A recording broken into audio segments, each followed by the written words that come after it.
Bueno, arrancamos con la segunda y última parte de hoy, sábado 30. Bueno, espero que con lo de terrenos vayan ampliando conocimiento. Me consultaron cuando nos fuimos a tomar café si en realidad cuando uno hace una valoración de tasación a nivel judicial se pone todo lo que escribimos acá, si las tablas van, si el mapa de curvas va, todo va, ¿sí? Los informes técnicos que nosotros elaboramos, cuanto más precisos y cuanto más claros estén, mejor va a ser para quien lo lea. Si somos perito de parte, para el perito de oficio. Si somos perito de oficio, para que lo comprenda el juez. Cuanto más claridad tenemos, más fácil es llegar a una conclusión y más fácil avalarlo, ese antecedente que nosotros estamos trayendo, ¿sí? Les comentaba y busqué recién cuando estábamos hablando acá si había informes o no de tasaciones. Hay informes de tasaciones en todo Internet de todas cosas distintas. En Internet, como bien saben, hay de todo. Desde el rincón del vago para poder sacar monografías hasta monografías serias sobre profesionales serios. Está en uno saber qué es lo que está buscando y saber qué es lo que está eligiendo. Pero en realidad, si buscan, van a encontrar. Antecedentes de informes hay en casi todos los lugares. Recién me hacían una consulta, y lo conversábamos recién con las chicas tomando un café, respecto de los alquileres. Los alquileres, en líneas generales, en las grandes ciudades, surgen de un porcentaje del valor total del inmueble. En general, los alquileres van de un 4% a un 8% del valor total del inmueble, el cual yo voy a dividir después en 12 meses, porque en ese 4% lo que saco es el valor anual. Dividido los 12 meses nos va a dar los valores que mensualmente va a pagar el alquiler, o en forma inversa, si es que yo tengo el valor del alquiler multiplicado por ese 8% para que me dé el valor total del inmueble. Eso es lo que se conocería como un método de capitalización por renta, ¿sí? Es decir, yo lo que voy a hacer es valorar la renta que me va a dar ese inmueble, el capital que tengo en función de la renta que me da, ¿correcto? Me tocó una tasación en Buenos Aires, donde justo en el momento en que se había puesto la traba para comprar dólares, del cepo. Y lo único que había de ventas, no había nada, no había antecedentes, entonces tuve que usar los valores de renta. Bueno, eso, en locales comerciales es importante la renta. La renta depende de la ubicación en locales comerciales. Entonces, bueno, uno puede ir buscándole la vuelta a todas estas situaciones cuando no tiene antecedentes de otra índole, por cuestiones que puedan ser de obra nueva o porque son muy especializados y muy determinados, entonces tiene que recurrir a esta situación. Lo que vamos a ver en esta segunda parte es lo que es tasaciones de departamentos, ¿sí? Es decir, de unidades funcionales. Unidades funcionales que en general están regidas por la ley 13.512, hoy parte de nuestros derechos reales con el Código Civil, ¿sí? Antes estábamos desde el 55 con la ley, hoy es derecho real. Y se suman un par de derechos reales más, así que digo, los arquitectos que nos dedicamos a la pericia deberíamos ponernos un poco al tanto respecto del código, que a partir del 1 de agosto empieza a surgir. Y los que hacen dirección de obra también, porque las prescripciones cambiaron, ¿sí? Creo que nos beneficia, porque pasaron de 10 a 3, nos liberamos a los 3. Después tendremos juicios a los 3 en vez de a los 10, no sé cómo va a ser esto. La prescripción. Sí, perdón, Emilio. Porque hubo un problema de internet y la gente de delegaciones no recibió los primeros conceptos. ¿De esto que estoy hablando Sí, ahora? sí. Ah, sí, correcto. No, pensé que me decías de antes. No, estos 5 Desde que dijiste buen día, está bien. Desde que dijiste buenos días, haciendo un resumen.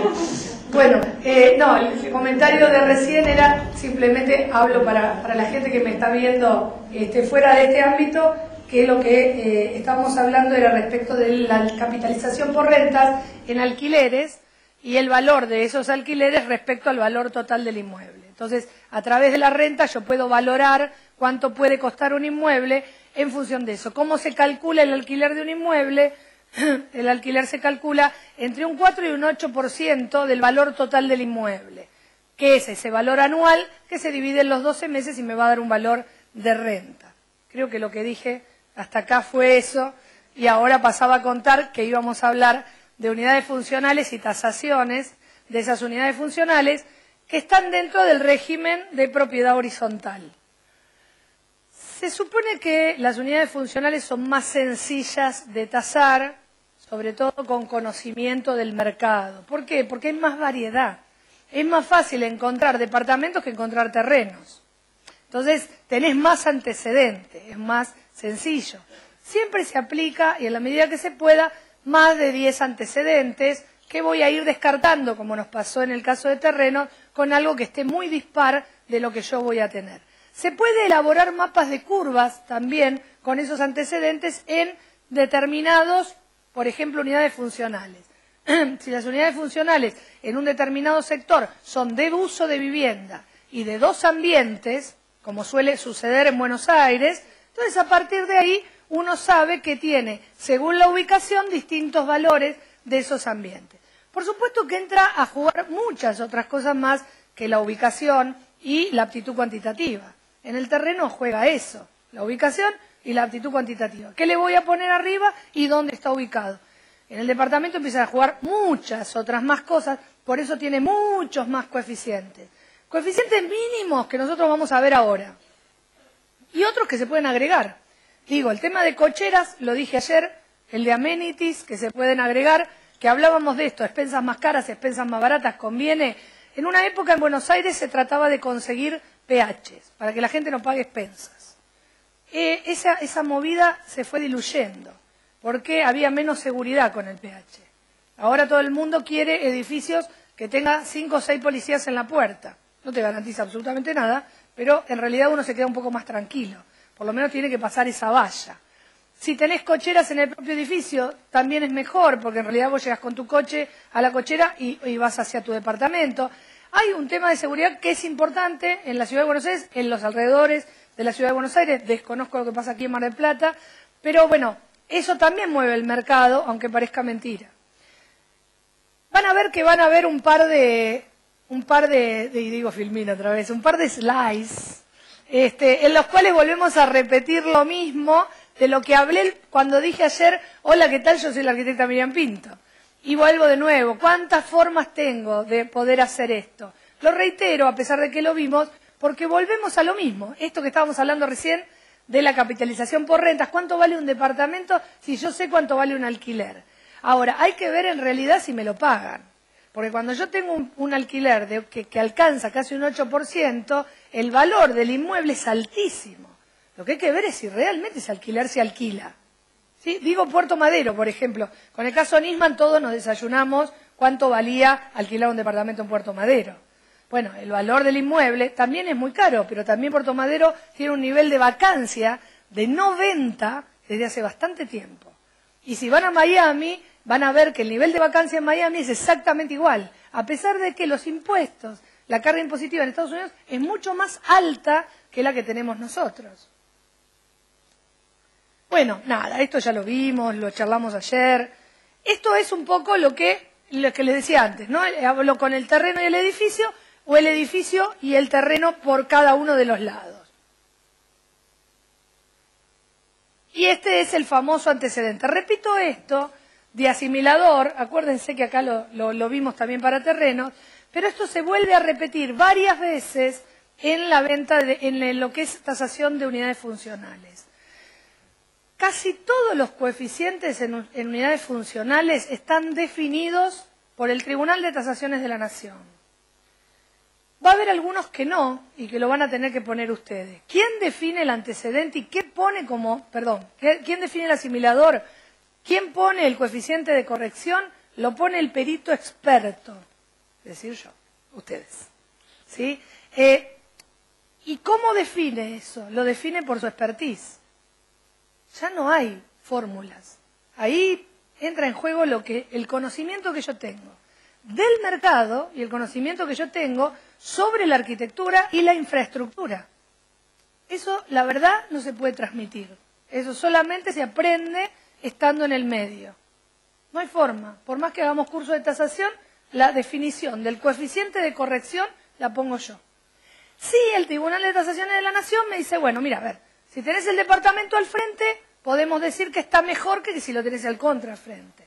Y entonces me da una ayudita en donde me pone unos valores de coeficiente, que cuando yo empiezo a tasar por primera vez y uso esto como una receta de cocina, recién ahí voy a poder usar eso como para decir, bueno, a ver, lleva esto la receta de cocina, pero bueno, ¿yo podría cambiarlo? Sí, podría cambiarlo. Nadie dice que tenés que usar ese coeficiente. Eso sí, si te vas muy alejado del coeficiente que establece el tribunal para determinadas correcciones, tenés que justificarlo. Esto que les contaba en mi tasación, cuando el tribunal dice, yo tengo menos del 50% la diferencia por coeficiente de superficie. Dice, no, pero mirá, podés llegar hasta 0,75.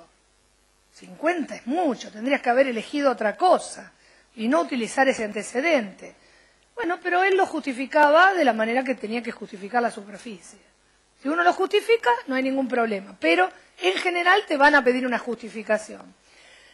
Y acá me interesa que sí tengan en cuenta algo que lo pasé de largo ayer, pero que en realidad ustedes ya lo vieron, que es este coeficiente K, esto que vemos acá, que es el coeficiente de depreciación. Es el único coeficiente indirecto. Todos los demás van a ser directos. Tengo un coeficiente determinado que lo llamo 0,90, 1.10, 1.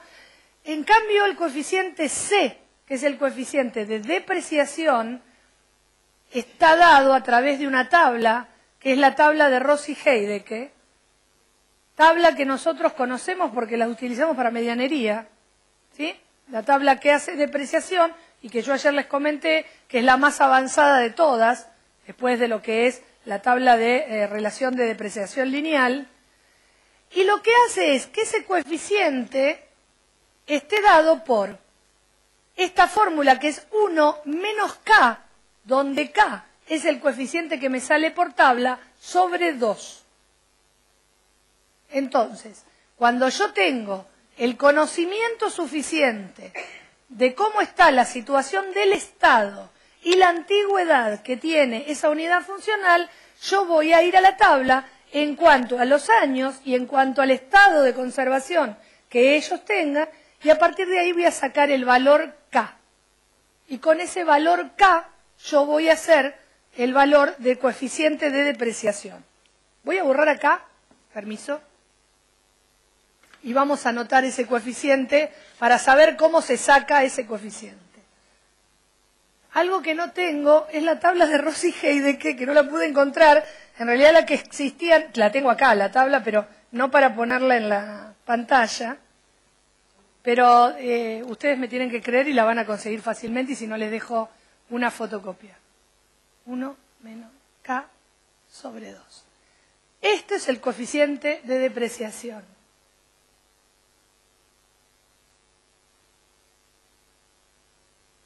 Y es el que sale de tabla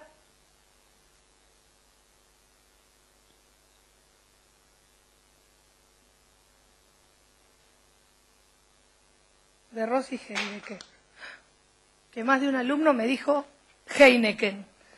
Sí, se ve que pensaba en verde, el que estaba hablándome. Siempre le confunden el apellido.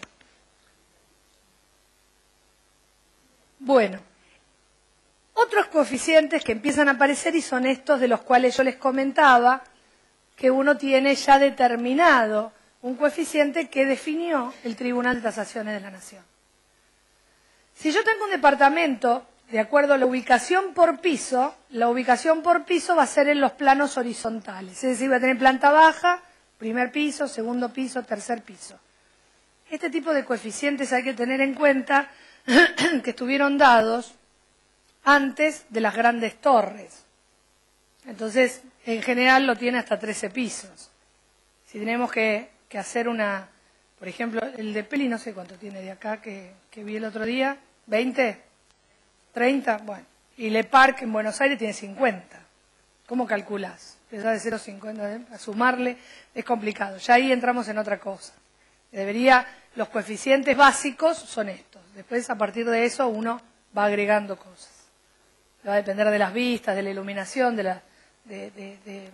por ejemplo, en Buenos Aires hay una torre que se llama Dos Plazas, en Caballito, una torre hecha por Caputo, y la realidad es que tiene unos balcones divinos, aterrazados, la verdad son bellísimos, con unas vistas muy buenas, a pesar de que está al margen de la vía, la verdad que tiene unas vistas abiertas maravillosas.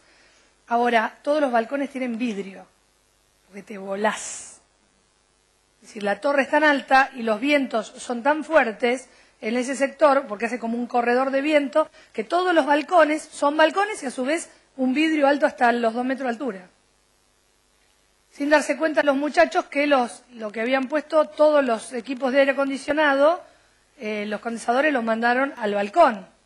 Claro, pero el balcón ahora tiene vidrio. Entonces al balcón no puedes salir en verano porque te morís de calor.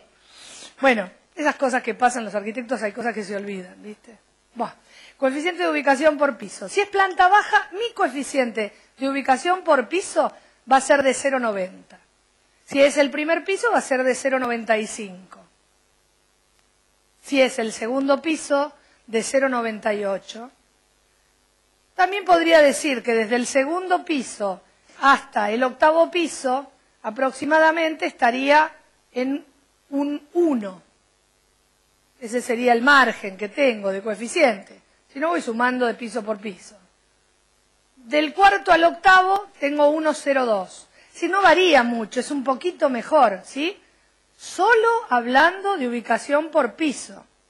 No miro otra cosa, miro la ubicación por piso. Y ahí va repitiendo, ¿no? Noveno al 12, 1.10, 1.11, del 13, 1.15, y el último piso se le restan 5. ¿Por qué se le resta al último piso?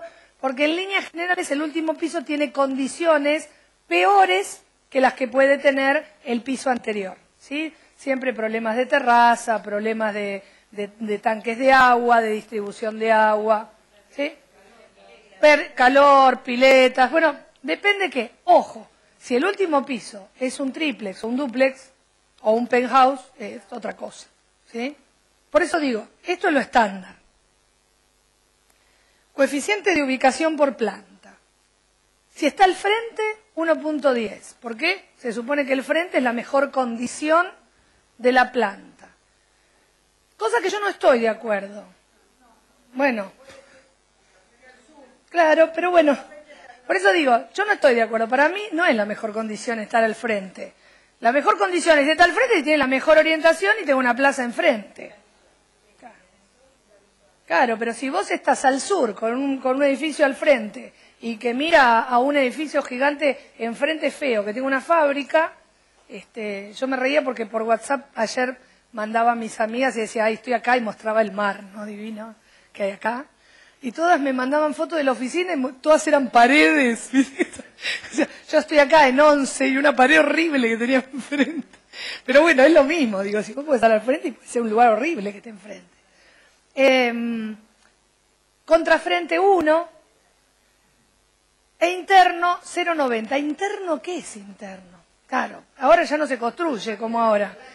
Pero viste cuando tenías el departamento acá, en una época, ya no, las condiciones de planeamiento o de código de edificación están tan reguladas y tan estrictas que todas las propiedades que son en terrenos de 8,66 o de 10 hasta aproximadamente 20 metros de fondo, todas desarrollan el mismo tipo de arquitectura. Entonces acá voy a tener el paquete escalera y ascensores, y acá tengo una unidad funcional y acá tengo otra. Y a lo sumo, tengo 2 unidades funcionales de un ambiente.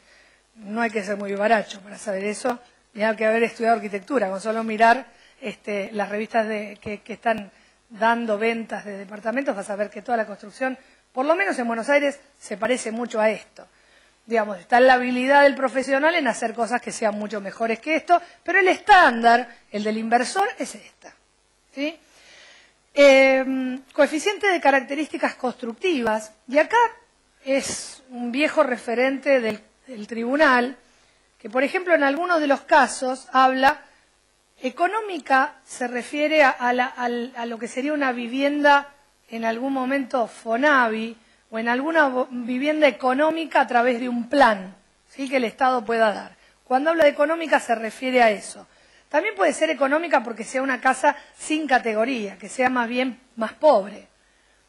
Y después habla, por ejemplo, con servicios centrales. Y la verdad que es antiguo, porque en realidad el servicio central, hoy por hoy todos sabemos que las calderas son individuales en todos los departamentos nuevos, porque el servicio central es en general una cuestión de problema dentro de un edificio.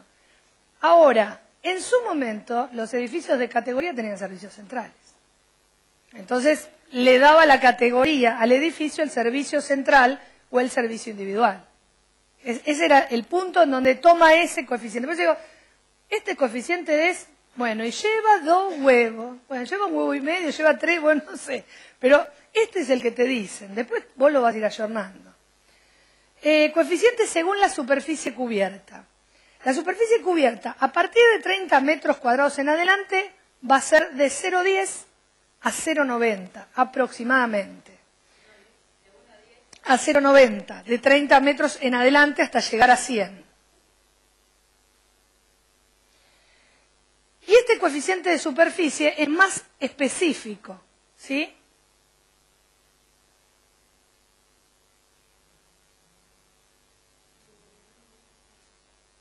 Menor de 30 y menor de 80 metros, la superficie va a estar dada por un coeficiente de 1,10 más 80 menos la superficie que yo tenga sobre 200. Otro tipo de coeficiente establecido para que uno lo tome como receta.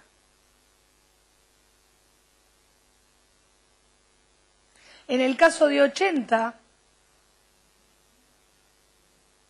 mayores de 80 y menores de 120, lo mismo sobre 400. En realidad no es lo mismo, perdón, 1 sobre 400. En realidad, ¿por qué es un 10% mejor entre 30 y 80? Porque en general es el departamento estándar.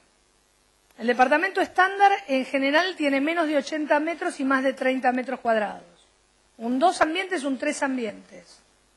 El resto ya entra en situación de o 4 ambientes o 4 ambientes con dependencia. También puedo tener un monoambiente de 120 metros cuadrados, pero en general no es así. El inversor, la persona que hace una inversión sobre un ambiente, una época hubo, la época de los loft famosos, lo importante era bailar flash dance y tener 120 metros de... Claro, ahora no, en general se trata de sacar la mayor cantidad de unidades funcionales posibles porque te permite una venta más rápida. Algo que los arquitectos tenemos que saber es que no siempre el uso está definido con una mejor inversión. Es decir, si uno tiene un uso de viviendas, que es lo que siempre digo y lo dije ayer también, que el arquitecto dice, ¿qué construye? Vivienda. No se le ocurre otra cosa. No construye laboratorio, no construye oficina, no construye estudios, construye vivienda. Y la realidad es que no siempre los espacios y las situaciones de la ubicación da para vivienda. ¿Sí? Entonces, es lo que hay que valorar y saber antes, evaluar también el uso. El uso también es parte de la condición de la inversión.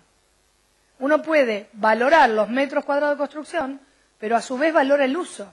Con un mejor uso, muchas veces la venta es mucho más rápida. Y a veces te beneficia. El caso de las cuestiones de este tipo, cuando no tengo muchas ventilaciones para el fondo, o tengo un fondo bastante cerrado, y utilizo el fondo como oficina y el frente como vivienda permanente.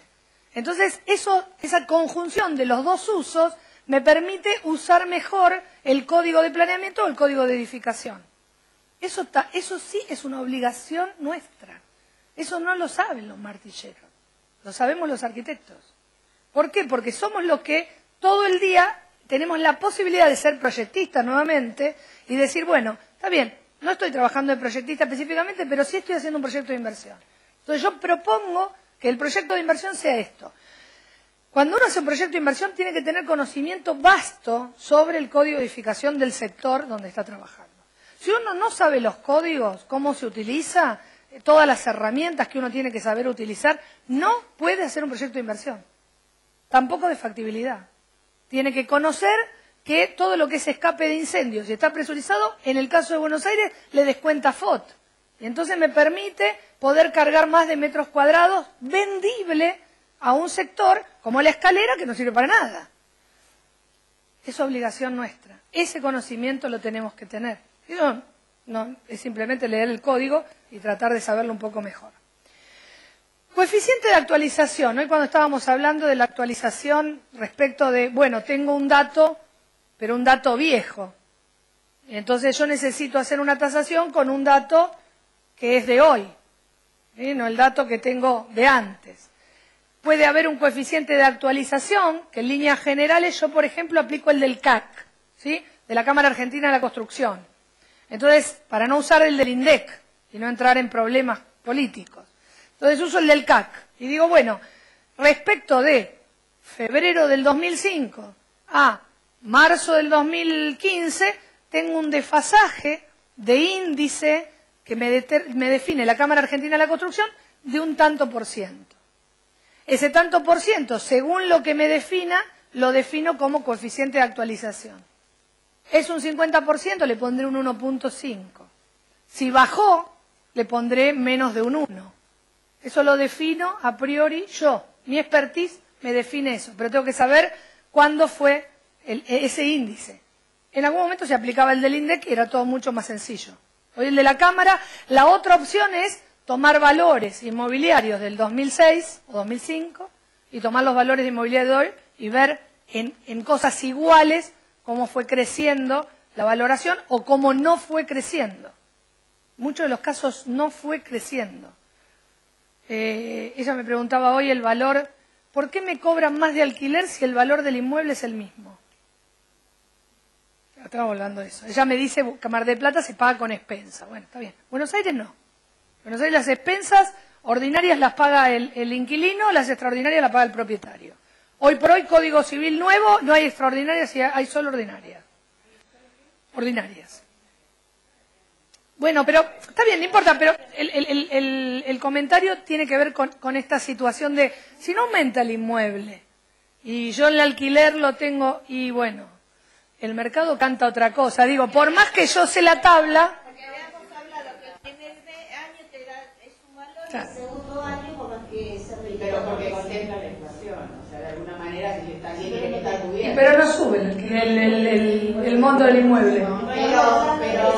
Porque es una renta. Bueno, no era para generar polémica, era...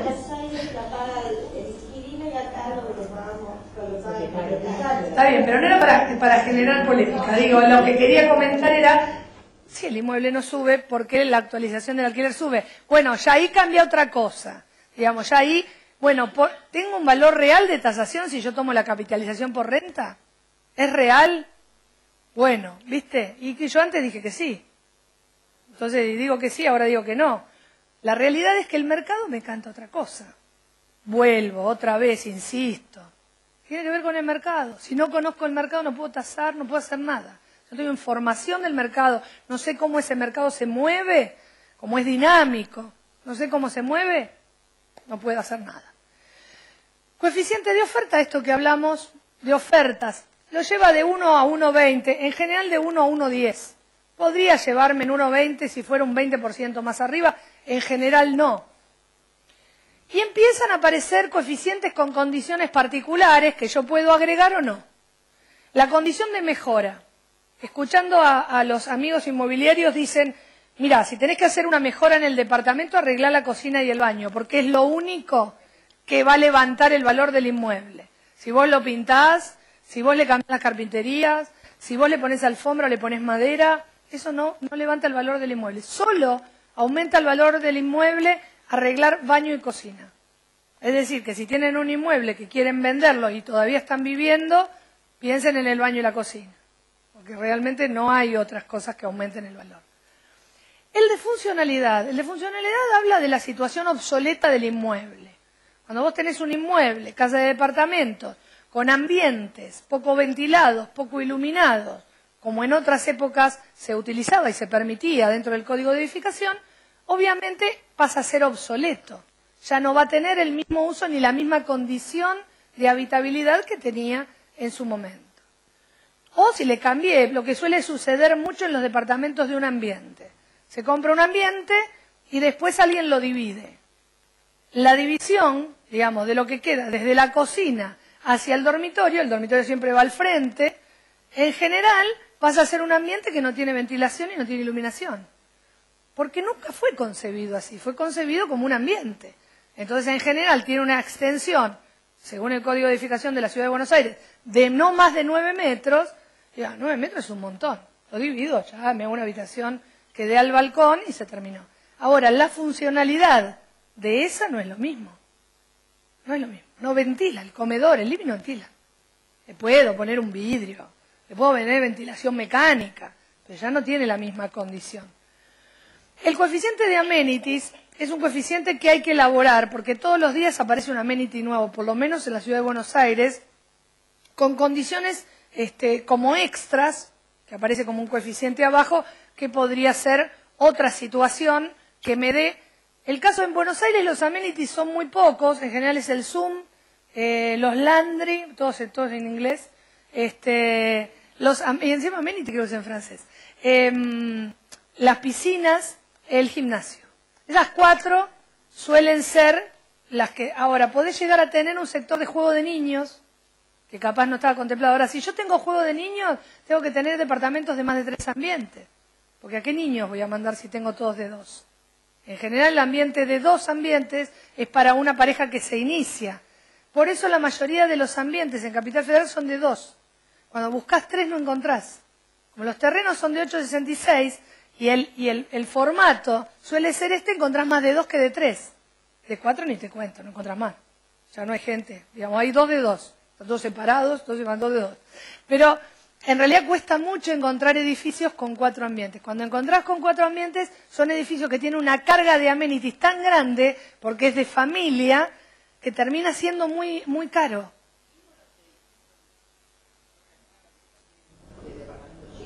Sí. Sí, porque les rinde más en la inversión. Se unen dos. Aparte, pero aparte en la situación ciudad, megalópoli, siempre la gente vive más sola y a lo sumo en pareja. En general, la situación familiar que siempre vivimos en Buenos Aires se vive más en los barrios que en lo que es la ciudad en sí misma. Ahora, esa ciudad en sí misma pasó a ser hasta Palermo. Entonces, claro, lo que antes era un radio hasta Callao, hoy el radio es hasta casi la General Paz.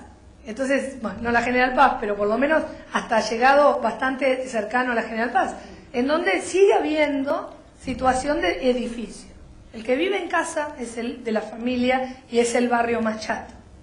Igual, perdón, acá en Mar del Plata se pide más de 2 ambientes que de 3, en general. Claro, bueno, porque hay que ver, en realidad debería ser al revés, porque debería ser la oferta, digamos, si tiene mucha oferta de 2 ambientes debería bajar, salvo que haya mucha demanda de 2, y entonces por eso el 3 es más barato, porque el 2 se alquila automáticamente. El de 2, cuando uno quiere decir, cuando habla con un inmobiliario en Buenos Aires, dice, bueno, es fácil tasar, todos sabemos lo que vale un 2 ambientes en Caballito. Es el comentario que siempre hacemos los tasadores. Todos sabemos en Buenos Aires, no sé acá cuál será el barrio de más densidad y de más fácil cantidad de personas alquilando, pero en Buenos Aires el Caballito, como tiene un alto poder inmobiliario y de reposición constante, es fácil saber cuánto vale un 2 ambientes. Entonces decís, que no necesito tasar, ¿cuánto va? ¿Qué tenés? ¿Un 2 ambientes? ¿Dónde queda? Más o menos con la ubicación y el metro cuadrado de la zona no va a variar mucho. Ahora, hay otros momentos que sí varía. Y si tenés que hacer un informe pericial, tenés que ir y contar con todas estas situaciones. Bueno, una de las cosas que se aplica en este